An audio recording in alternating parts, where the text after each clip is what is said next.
कि आप तो पहाड़ पर भजन करने चले जाते हैं, मैं रोटी लेके आती हूं तो पता नहीं चलता आप किस रास्ते से गए हैं, और वहां जंगल में कोई मिलता भी नहीं जिससे पूछूं रास्ता। तो श्री तुकाराम जी महाराज ने क्या कहा? तुकाराम जी महाराज ने कहा कि जिस रास्ते से रामकृष्ण हरि रामकृष्ण हरि रामकृष्ण हरि रामकृष्ण हरि जय विठ्ठल हरि पांडुरंग ऐसे भगवान नामों की ध्वनि जिस मार्ग में प्रकट हो रही हो, समझ लेना उस मार्ग से चल करके मैं गया। तुकाराम जी के पास मंजीरा नहीं था बजाने का, जहाज मंजीरा, इतना पैसा कहां से आवे। पत्थर के 2 टुकड़ा लेकर उसी को बजाकर कीर्तन करते थे। पत्थर के 2 टुकड़े ले लिए, उसी को मंजीरा जैसे झाल जैसे बजा के कीर्तन करते थे। उन पत्थरों के टुकड़े में से राम नाम प्रकट होता था। हमारे पूज्य गुरुदेव भक्तमाली जी घटना सुनाते थे, ये सब प्रतीति के ऊपर बता रहे हैं, उपजी उर प्रतीति। ये सन 1956 की बात है। महाराज जी सन 1955 या 56 में गंगा सागर महातीर्थ में कपिल भगवान की सेवा में थे, पुजारी थे वहां। तो अब आप विचार करिए कि आज भी गंगा सागर में बहुत सुविधाएं नहीं हैं, और 1955-56 में क्या सुविधा हो? कुछ नहीं था उस समय, बड़ी कठिनाई से वहां तक पहुंचते थे, और समुद्री जलवायु इधर के लोगों के अनुकूल नहीं पड़ता।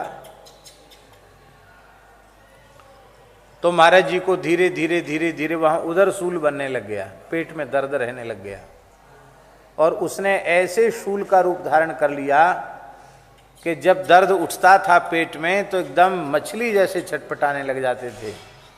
और वहां कहीं कोई डॉक्टर नहीं, कोई चिकित्सक नहीं, कहाँ जाएं क्या करें। बीमारी बढ़ते बढ़ते इतनी बढ़ गई कि महाराज जी ने सुनाया कि एक रात्रि ऐसा दर्द उठा कि हमको लगा कि आज प्राणांत हो जाएगा। तो एक बार तो मन में आया कि जो साधु हैं उनको जगा दें, दूसरे पुजारियों को, पर मन में आया कि लोग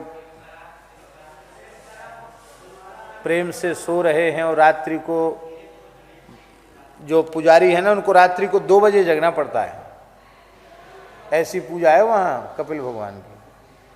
हनुमानगढ़ी की जो पूजा की पद्धति वही वहाँ की पद्धति, 2 बजे रात को जगना पड़ेगा।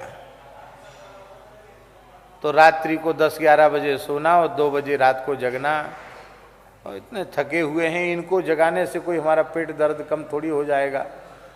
इस अवस्था में हमको कलकत्ता भी रात को कोई नहीं ले जा सकता, क्या करें। चलें जैसे तैसे पेट दबा करके रसोई घर तक चलें, कुछ धनिया मिर्चा कुछ गरम करके कुछ हल्दी का काढ़ा पिएं, शायद ठीक हो जाए। लेकिन इतना ज़्यादा दर्द था कि वे उठ नहीं पा रहे थे। तो महाराज जी कहते कि थोड़ी देर बाद हमारे मन ने हमको धिक्कारा, अरे राम नाम भव भेषज हरण घोर त्रय सूल। राम नाम तो भवरोग की औषधि है, सारे त्रिविध सूलों का हरण करने वाली है। और ऐसे राम नाम को छोड़कर, भगवान नाम को छोड़ करके हम दवाई का चिंतन, मनुष्यों का चिंतन, डॉक्टरों का चिंतन कर रहे हैं।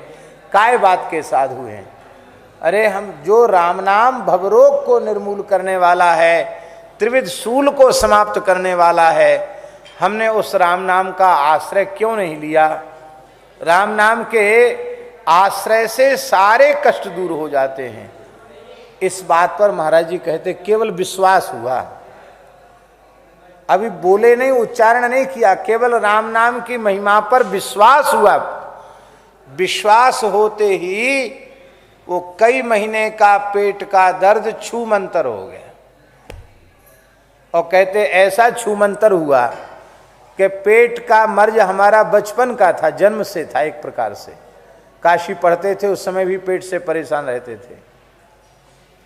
और वहां एक बार राम नाम की महिमा का विश्वास तनिक हुआ और कहते आज तक हमारे पेट में दर्द नहीं हुआ, वो रोग सदा के लिए विदा हो गया। ये किसकी महिमा है?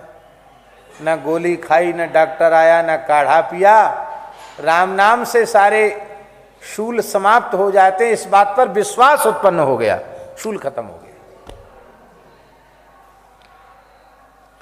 हमें यह विश्वास हो जाए कि एक राम नाम के उच्चारण से अनंतानंत जन्मों की पाप राशि जलकर भस्म हो गई और अब द्वारा पाप स्पर्श करेगा नहीं, ऐसा विश्वास हो जाए तो ऐसा ही हो जाएगा। बार बार कहने की आवश्यकता नहीं पड़ेगी। पाप तुम्हें छू नहीं सकेगा, तुम्हें देखने वाले के पाप नष्ट हो जाएंगे, तुम्हारा दर्शन करने वाले के पाप नष्ट हो जाएंगे। नाम महिमा महाराज जी ऐसी ही है, पर उस एक नाम की महिमा, उस पर विश्वास जगाने के लिए जीवन भर राम नाम जपना है।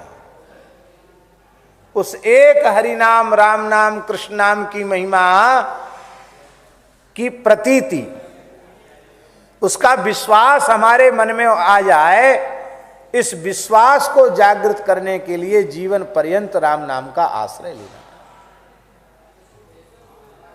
विश्वास की बहुत बड़ी महिमा है। आप जैसा विश्वास कर लें, जैसी श्रद्धा कर लें, वैसा तत्काल हो जाएगा। उसमें आपको अलग से कुछ साधन की भी आवश्यकता पड़ेगी नहीं।